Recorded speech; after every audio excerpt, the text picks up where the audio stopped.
আসসালামু আলাইকুম everyone, welcome back to my channel J and I couples diary. কেমন আছেন সবাই? আশা করি আল্লাহর অশেষ রহমতে আপনারা সবাই অনেক বেশি ভালো আছেন। আলহামদুলিল্লাহ, আমরাও ভালো আছি। নতুন আরও একটি ব্লগ নিয়ে হাজির হয়ে গেলাম। আশা করি আমার এই ছোট্ট ব্লগটি আপনাদের কাছে ভালো লাগবে। আজকের ব্লগটি আমি একদম সকাল থেকেই শুরু করে দিয়েছি। দেখতেই পাচ্ছেন আমি এখানে পিঠা বানাবো। পিঠা বানানোর জন্য পাত্রটা আমি বসিয়ে দিয়েছি চুলায়। এটা ভালো করে গরম করে নিয়েছি। গরম করার পর এখানে আমি ছাঁচের মধ্যে তেল দিয়ে দিয়েছি। তেল দেওয়ার পর পানি দিয়ে দিয়েছি। পানি দেওয়ার পর পাত্রটা আমি একটু ভালো করে মুছে নিয়েছি। মুছে তারপর এখন আমি চিতই পিঠার যে ডোটা বানিয়েছিলাম সেটা দিয়ে দিলাম। চিতই পিঠাটা খুবই ভালো লাগে আমার কাছে। তো আগের দিন মাংস রান্না করা ছিল, গরুর মাংস। তো ভাবলাম যে চিতই পিঠা বানিয়ে নিই। সকালের নাস্তায় চিতই পিঠা আর গরুর মাংস দিয়ে কিন্তু খেতে ভীষণ ভালো লাগে। তো যেই ভাবনা সেই কাজ, চিতই পিঠাগুলো বানিয়ে নিচ্ছি। দেখতেই পাচ্ছেন আমার চিতই পিঠাগুলো মাশাআল্লাহ খুব সুন্দর হয়েছে। আর এটা কিন্তু আমি রেগুলার যে আমরা ভাতের চাল খাই সেটা দিয়ে বানিয়েছি। এখানে আমি চালের গুঁড়ো ইউজ করিনি। ভাতের চালটাকে আমি সারা রাত ভিজিয়ে রেখেছিলাম। তারপর সকালবেলা এটাকে খুব ভালো করে ব্লেন্ড করে নিয়েছি। ব্লেন্ড করে তারপর আমি একটা ডো বানিয়ে নিয়েছি। সামান্য একটু লবণ দিয়ে ডোটা বানিয়েছি, আর তেমন কিছুই দিইনি আমি। আর দেখতে পাচ্ছেন পিঠাগুলো মাশাআল্লাহ খুবই সুন্দর হয়েছে। তো আমার হাজব্যান্ড তো নাস্তা খেয়ে চলে গিয়েছে। এখন আমি নাস্তা খাওয়ার পালা। তা আমি সকালবেলা পিঠাগুলা বানিয়ে নিয়েছি। এখন আমি এখানে দেখতেই পাচ্ছেন পিঠাগুলা মাশাআল্লাহ খুব সুন্দর হয়েছে, খেতেও বেশ মজার হয়েছিল। এই তো আমি এখানে গরুর মাংসের ঝোল আর একটু মাংস নিয়ে নিয়েছি। আসলে এই চিতই পিঠা দিয়ে গরুর মাংস বলেন, ভর্তা বলেন, সব কিছু দিয়েই খেতে ভীষণ মজা লাগে। চিতই পিঠা কিন্তু শীত গরম 12 মাসেই খাওয়া যায়। শীতকালে আমাদের দেশে তো পিঠাপুলি খাওয়ার অনেক ধুম পড়ে যায়। তো তখন দেখা যায় নানা রকম পিঠা বানানো হয়, তার সাথে চিতই পিঠাটাও বানানো হয়। তো যাই হোক, সকালে নাস্তাটা সেরে নিয়েছি। তারপর চলে আসলাম কিচেনে দুপুরে রান্না করার জন্য। আর আজকে আমি আপনাদের সাথে কক্সবাজারের স্পেশাল লইট্টা মাছের ফ্রাই এই রেসিপিটা শেয়ার করব। আর আপনারা দেখতেই পাচ্ছেন আমি এখানে লইট্টা মাছ নিয়ে নিয়েছি। এই মাছগুলোকে আমি এখন কেটে নিচ্ছি কেচি দিয়ে, দেখতেই পাচ্ছেন। তো এই মাছটা কিন্তু খুবই নরম হয়, সাবধানেই কাজটা করতে হবে। আর কক্সবাজারে তো এই মাছটা খুবই ফ্রেশ পাওয়া যায়, আর বিদেশে আস্তে আস্তে তো এটার ফ্রেশ থাকে না।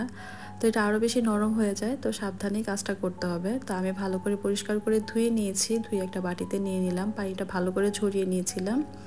এখন আমি স্বাদমতো লবণ দিয়ে দিলাম, হাফ চামচ হলুদের গুঁড়া, হাফ চামচ মরিচের গুঁড়া, সামান্য একটু জিরা গুঁড়া, আর 1 চামচের মতো আদা রসুন বাটা, আর হাফ চামচের মতো এখন লেবুর রস দিয়ে দিচ্ছি। আর আমি সামান্য একটু সয়া সসও এখানে দিয়েছি। এটা দিয়ে আমি এখন মাছটাকে ম্যারিনেট করব। মাছগুলোকে ম্যারিনেট করার পর 10-15 মিনিট একটু রেস্টে রাখতে হবে। আর এই তো দেখতেই পাচ্ছেন আমি কিন্তু খুব সুন্দর করে মাছটা ম্যারিনেট করে নিয়েছি। আর এখন একটা প্লেট নিয়ে নিয়েছি। প্লেটের মধ্যে আমি 2 চামচ ময়দা, 1 চামচ কর্নফ্লাওয়ার, 1 চামচ চালের গুঁড়া দিয়ে এগুলাকে একটু ভালো করে মিশিয়ে নিচ্ছি।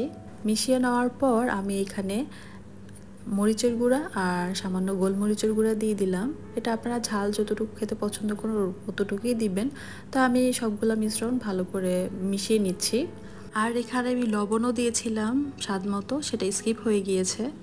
আর এখন আমি মাছগুলা ভাজার জন্য চুলায় একটা কড়াই বসিয়ে দিয়েছি। কড়াইতে আমি পর্যাপ্ত পরিমাণ তেল দিয়ে দিলাম। তেল দিয়ে আমি তেলটা গরম করতে দিয়েছি। আর এদিকে মাছের টুকরোগুলো ময়দার সাথে ভালো করে কোট করে নিব। আমি এখানে চামচ দিয়ে মাছগুলা ময়দার সাথে কোট করে নিচ্ছি। আপনারা চাইলে এখানে হাতও ব্যবহার করতে পারেন। আর খুব সাবধানেই কাজটা করতে হবে, আর সুন্দর করে করতে হবে। একবার কোট করলেই হবে, 2 বার করার প্রয়োজন নেই। তো এই তো আমার কিন্তু মাছগুলো মোটামুটি কোট করা হয়ে গিয়েছে। এখন আমি তেলটা ভালো করে গরম করে মাছগুলো একটা একটা করে দিয়ে দিচ্ছি। চুলার মাঝারি আঁচেই মাছগুলো ভেজে নিতে হবে। আর একটা পাশ ভালোভাবে হয়ে যাওয়ার পর আরেকটা পাশ উল্টে দিতে হবে, না হয় মাছগুলা ভেঙে যাবে। বারবার উল্টানো যাবে না, মাছগুলা যেহেতু অনেক নরম, তো সাবধানে ভেজে নিতে হবে। আর এই তো দেখতে পাচ্ছেন আমি কিন্তু একটা পাশ ভালো করে হয়ে যাওয়ার পর এখন আমি একটু এপাশ ওপাশ করে ভেজে নিচ্ছি। আর একটু গোল্ডেন ব্রাউন হয়ে গেলেই আমি এটা তুলে ফেলবো। আর তো দেখতে পাচ্ছেন মাছগুলা কিন্তু খুব সুন্দরভাবে ভাজা হয়ে গিয়েছে। তো তো এইভাবেই করেই আমি সবগুলা মাছ ভেজে নিব। আর দেখতে পাচ্ছেন কতটা সুন্দর লাগছে। আর এই তো মাছগুলা ভেজে নেওয়ার পর আমি একটা প্লেটে সুন্দর করে সাজিয়ে নিয়েছি। সাজানোর পর আমার কাছে দেখতে অনেক বেশি ভালো লেগেছে। আপনাদের কাছে কেমন লাগলো আমাকে কমেন্টস করে জানাবেন। মাছগুলা ভেজে নেওয়ার পর মাছগুলা কিন্তু খুবই ক্রিস্পি হয়েছে, খেতে ভীষণ মজার হয়েছে। কক্সবাজারে যারা বেড়াতে গিয়েছে আর সেখানে গিয়ে সেখানকার লইট্টা ফ্রাই খায়নি এমন লোক হয়তো খুবই কম আছে।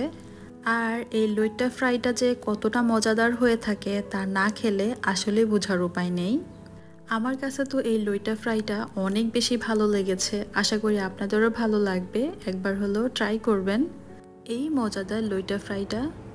আর এখন হচ্ছে বিকেলবেলা, আমি একটু ছাদে এসেছিলাম। আর দেখতে পাচ্ছেন সূর্যটা কতটা সুন্দর লাগছে, মাশাআল্লাহ। সূর্য আস্তে আস্তে অস্ত চলে যাচ্ছে আর এই দৃশ্যটা আমার কাছে অনেক বেশি ভালো লেগেছে। আর আমাদের বাসার চারপাশটা আপনাদেরকে একটু দেখাচ্ছি।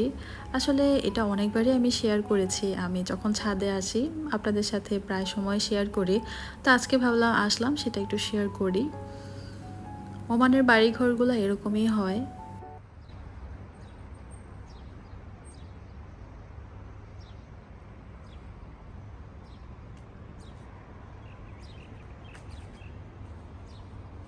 আপনাদেরকে একটু পাখির সাউন্ড শোনাচ্ছিলাম। এই পাখিগুলা সারাক্ষণ এরকম কিচিরমিচির করতে থাকে আর এই সাউন্ডটা শুনতে অনেক বেশি ভালো লাগে।